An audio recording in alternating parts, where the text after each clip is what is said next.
Senator John McCain. Have any of you ever heard Senator John McCain talk about patriotism, honor, duty, and loyalty? Huh? How many have you heard him say that? He says it almost every day.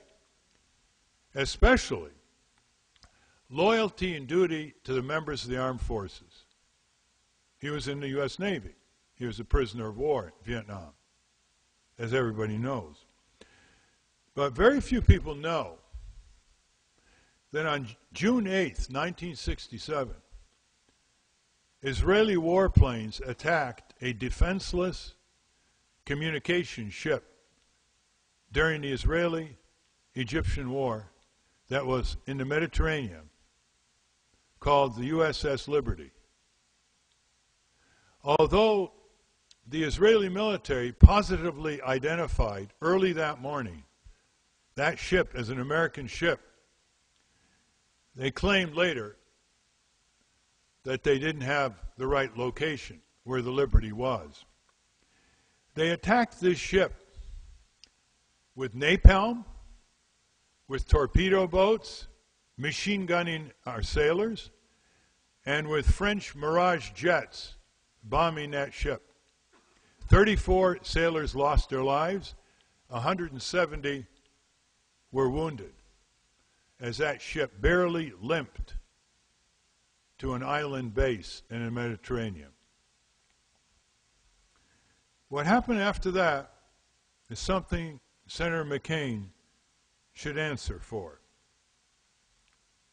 A board of inquiry was established by Secretary of Defense McNamara and President Lyndon Johnson.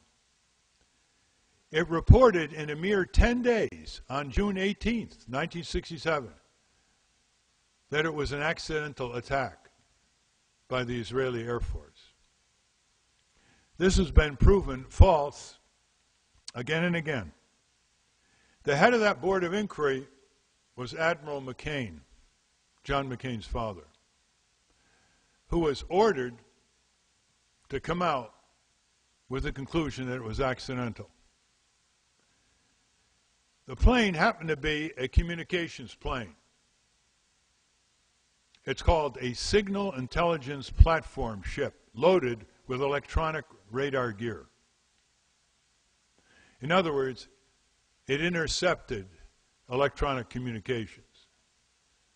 And the Israelis, it is believed, attacked that ship because the SS Liberty was intercepting their electronic communications in terms of what areas they were going to bomb in Egypt and Syria and so on.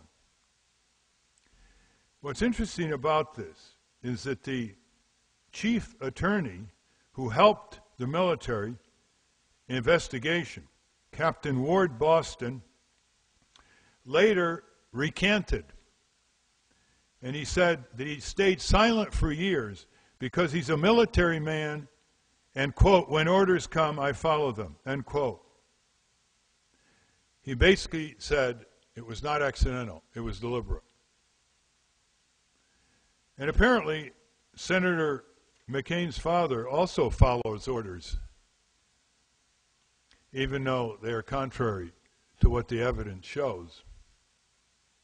Do you know the last time we had a big trial of people who followed orders, and we said, you're not going to get away with that?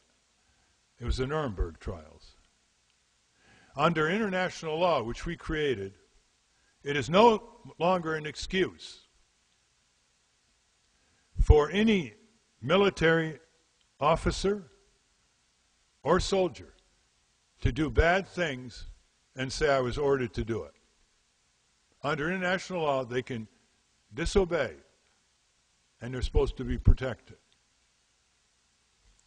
But the key here is Senator John McCain's role on this. When a book came out recently saying that it was an accidental Israeli attack, it was a book written by the other side, viewpoint of the other side. On the back cover was a statement endorsing the finding that it was an accidental attack by Senator John McCain. He said, I commend Judge Crystal, was a retired judge who wrote this book saying it was accidental, quote, for his thoroughness and fairness, and I commend this work. Now look who disagrees with John McCain. Then CIA Director Richard Helms thought it was deliberate.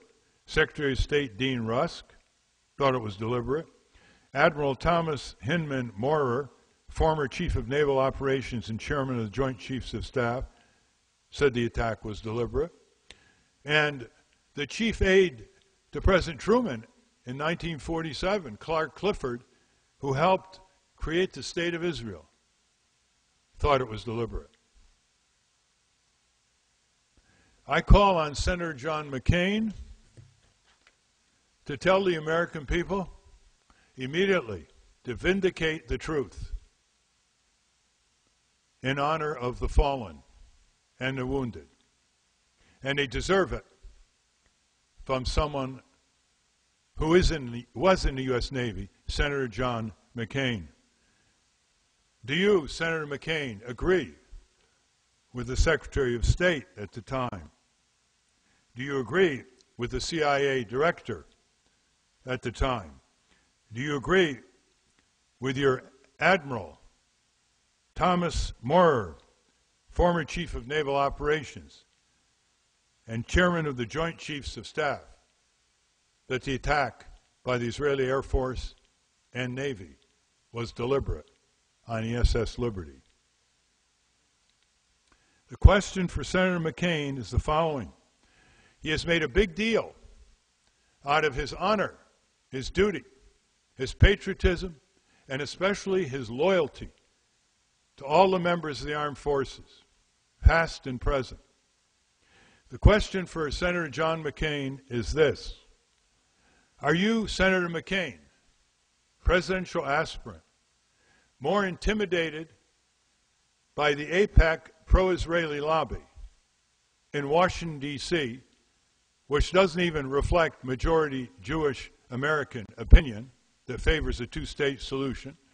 Or are you, Senator John McCain, more loyal to the U.S. Navy, the families of the deceased, and the survivors of the U.S.S. Liberty, who want you to tell the truth to the American people?